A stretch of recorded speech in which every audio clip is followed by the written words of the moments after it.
सुनो दीनूनाथ, बहुत दिन हो गए हैं भाई, कर्ज की आखिरी तारीख पास में है।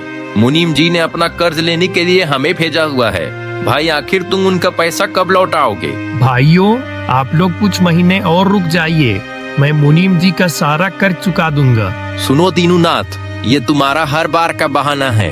अब तुम्हें जो भी कहना है मुनीम जी के सामने जाकर कहना।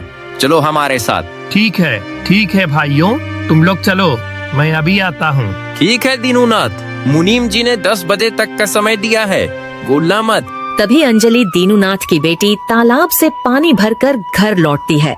पुरानी खाट पर बैठा हुआ दीनूनाथ उससे कहता है, अंजलि बेटी सुनो, आज फिर वह मुनीम जी के आदमी आए थे। बोल रहे थे कि कर्ज चुकाने की आखिरी तारीख पास में है और उन्होंने कहा कि आज मुझे मुनीम जी ने मिलने के लिए बुलाया है। अब मैं क्या करूं बेटा, मेरे पास तो अभी बिल्कुल भी पैसे नहीं बचे हैं। पिताजी, आप बिल्कुल भी चिंता ना करें, मैं हूँ ना। जब तक मेरे हाथ पैर चल रहे हैं, आप कर्ज की बिल्कुल भी फिक्र मत कीजिए। बेटी, यह तेरे बस की बात नहीं है। सिर पर कर्ज ऐसे चढ़ा है जैसे कि पहाड़। मैंने तेरे लिए सब कुछ किया, लेकिन लगता है कि कहीं कोई चूक हो गई। सुन बेटी, मुझे मुनीम जी के पास जाना ही होगा। वो आदमी किसी का लिहाज नहीं करता है, कहीं वह हमारे साथ कुछ गलत ना कर दे। पिताजी, मैं आपको बोल रही हूँ ना, आप बिल्कुल भी चिंता मत कीजिए, आप आराम कीजिए, मैं उससे बात करके आती हूँ। ठीक है बेटी, पर ध्यान रखना, मुनीम जी से बात करते वक्त जबान फिसल ना जाए, वो आदमी बहुत चालाक है। पिताजी, मैं अकेली ही जाऊंगी, आप घर पर नहीं रहिए, मैं उससे सीधे बात करूंगी, डरने की जरूरत नहीं है आपको। ठीक है बेटी, तुम जैसा कहो, लेकिन बेटी जरा सोच समझ के बात करना, उसकी हर बात में एक चाल होती है। ठीक है पिताजी, मैं आपके बातों का जरूर ध्यान रखूंगी।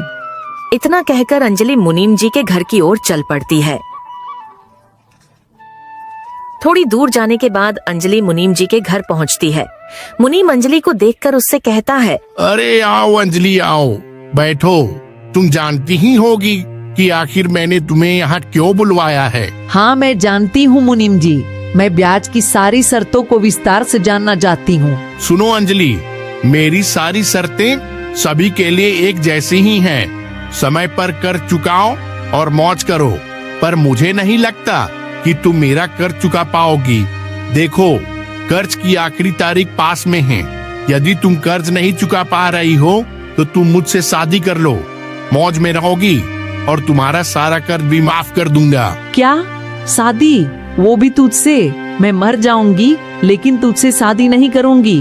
अरे तेरे जैसे निर्दयी इंसान तो मैंने आज तक नहीं देखा, जो लोगों को ऊंचे ब्याज पर कर्ज देकर उनकी सारी जमीनें हड़प लेते हैं। मैं मेहनत करके आपका सारा पैसा चुकाऊंगी, लेकिन तुझसे शादी नहीं करूंगी। तो ठीक है, मैं तुम्हें 1 महीने का टाइम देता हूँ, लेकिन याद रखना, यदि 1 महीने के अंदर कर्ज नहीं चुकाया तो अंजाम बहुत बुरा होगा। ठीक है, मैं तुम्हारा सारा पैसा चुका दूंगी।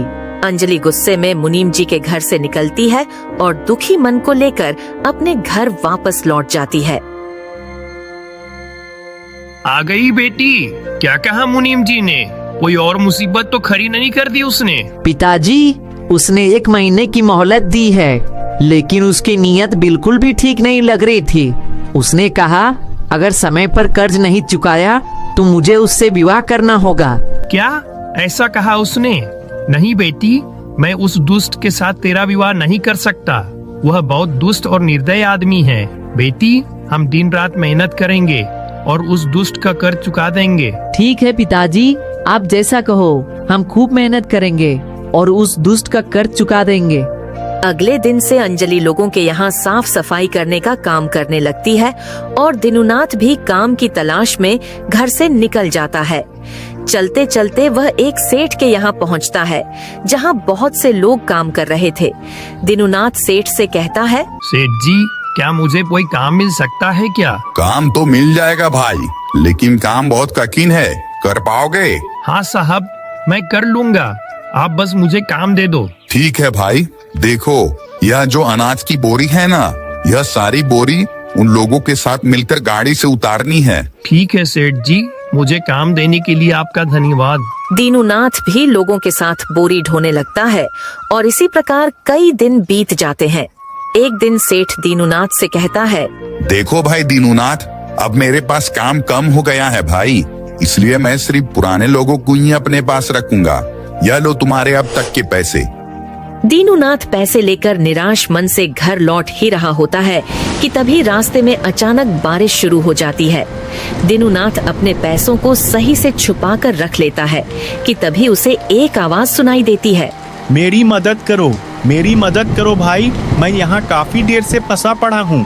मैंने कई लोगों से मदद मांगी लेकिन किसी ने मेरी मदद नहीं की, कृपया आप मेरी मदद कीजिए। ठीक है भाई, मैं मदद करूंगा, लेकिन देखो मैं तुम्हारी मदद के लिए तैयार हूँ, लेकिन मुझे नहीं लगता कि मैं इस उम्र में तुम्हारी गाड़ी निकलवा पाऊंगा। आप कोशिश तो कीजिए भाई, क्या पता काम बन ही जाए। ठीक है भाई, आप जैसा कहो। दीनूनाथ गाड़ी को धक्का लगाने लगता है। काफी कोशिश करने के बाद आखिरकार गाड़ी निकल जाती है। भाई तुम्हारा बहुत बहुत धन्यवाद, तुम एक बहुत नेकदिल इंसान हो, तुमने मेरी मदद की। तुम्हें देख के लगता है कि तुम बहुत गरीब हो, क्या तुम्हें मुझसे कुछ मदद चाहिए? हाँ साहब, आपने ठीक कहा, मैं एक गरीब इंसान हूँ। मैं एक सेठ के यहाँ काम किया करता था, लेकिन अब काम कम होने की वजह से उसने मुझे काम से निकाल दिया। अब मैं क्या करूँ? मुनीम जी का मेरे ऊपर कर्ज भी है और मुझे मेरी बेटी की शादी भी करानी है। दीनूनाथ की बात सुनकर वह व्यक्ति उससे कहता है, भाई आपकी हालत तो बहुत ही ज्यादा खराब है। सुनो भाई, मैंने आज तक जिंदगी में कुछ अच्छा काम नहीं किया, लेकिन आज करूंगा। क्या पता इस नेक काम से भगवान मुझसे खुश हो जाए और मेरी सारी गलतियां माफ कर दे। तभी वह व्यक्ति सोने के सिक्कों से भरी थैली निकालकर दीनूनाथ को दे देता है। देखो भाई, इसमें ढेर सारे सोने के सिक्के हैं, जिसमें से कुछ सिक्के तुम मुनीम जी को दे देना और कुछ से अपनी बेटी की शादी करा लेना। आपका बहुत बहुत धन्यवाद साहब, आपने मेरी मदद की। इसके बाद दीनूनाथ उस व्यक्ति का धन्यवाद करके खुशी खुशी घर की ओर निकल पड़ता है। बारिश के कारण रास्ता काफी गीला हो गया था। तभी अचानक दीनूनाथ का पैर फिसल गया और वह गिरकर एक पत्थर से टकरा गया। पत्थर से टकराने के कारण दीनूनाथ बेहोश हो गया। तभी उस रास्ते से गुजरते हुए एक व्यक्ति के नजर दीनूनाथ के सोने की पोटली पर पड़ी। उसने जल्दी से वह पोटली उठा ली। उसे ऐसा करते एक युवक कैलाश ने उसे देख लिया। वो थैली वही रख दो भाई। क्यों रखूं? ये थैली मेरी है। तुम्हें शर्म नहीं आती है?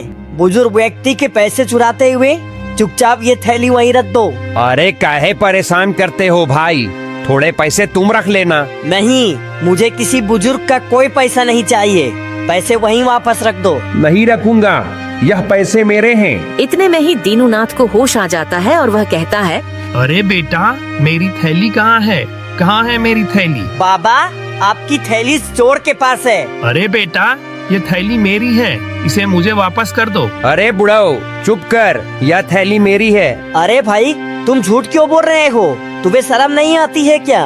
मैंने तुम्हें अपनी आंखों से उस थैली को चुराते हुए देखा है। तुम ऐसे नहीं मानोगे। चलो, हम इसका निर्णय मुखिया जी से करवाएंगे। तीनों गांव के मुखिया जी के पास जाते हैं। बताओ क्या समस्या है? मुखिया जी, ये पैसे मेरे हैं और यह लोग मुझसे छीनना चाहते हैं। नहीं मुखिया जी, ये आदमी झूठ बोल रहा है। ये सिक्कों की थैली मेरी है। अरे दीनूनाथ, तुम्हारे पास इसका क्या सबूत है कि यह थैली तुम्हारी है? दीनानाथ अपनी सारी घटना बताने के बाद कहता है, मुखिया जी, अब आप खुद बताइए कि ये थैली इसकी कैसे हुई? हाँ मुखिया जी, मैंने खुद इस व्यक्ति को अपने आंखों से थैली चुराते हुए देखा था। इसके बाद मुखिया उस चोर से कहता है, तुम्हें शर्म नहीं आती किसी गरीब और बूढ़े व्यक्ति के पैसे चुराने में? यह थैली दीनूनाथ को वापस करो और गाँव वालों इस चोर को ले जाकर पुलिस स्टेशन में बंद करवा दो। आपका बहुत बहुत धन्यवाद मुखिया जी। तुम्हारा बहुत बहुत धन्यवाद बेटा। अगर आज तुम नहीं होते तो वह चोर मेरी थैली लेकर भाग जाता। बेटा, तुम ईमानदार और नेकदिल व्यक्ति हो। चलो, आज मेरे साथ मेरे घर चलो। दीनूनाथ कैलाश को अपने घर ले जाता है। बेटा, यह मेरी बेटी है। मेरे सिवा इसका इस दुनिया में कोई नहीं है। मैं चाहता हूँ कि मेरे मरने से पहले इसकी शादी किसी अच्छे इंसान से हो जाए। बेटा, वो सारे गुण मैंने तुम्हारे अंदर देखे हैं। मैं समझ गया बाबा, आप क्या कहना चाहते हैं। मैं आपकी बेटी से शादी करने के लिए तैयार हूँ। तभी वहाँ सेठ मुनि आ जाता है। सुनो दीनूनाथ, अब तो पूरा महीना पूरा हो गया है भाई, मेरे पैसे वापस करो। तभी दीनूनाथ मुनि जी के पैसे दे देता है। मुनि दीनूनाथ से कहते हैं, अरे दीनूनाथ, तुम्हारे पास भाई इतने पैसे एकदम कहाँ से आ गए? मुनीम जी, आपको आपके पैसे मिल गए ना, अब आप यहाँ से चले जाइए। इसके बाद दीनूनाथ अपनी बेटी की शादी कैलाश से करा देता है और सभी खुशी खुशी रहने लग जाते हैं।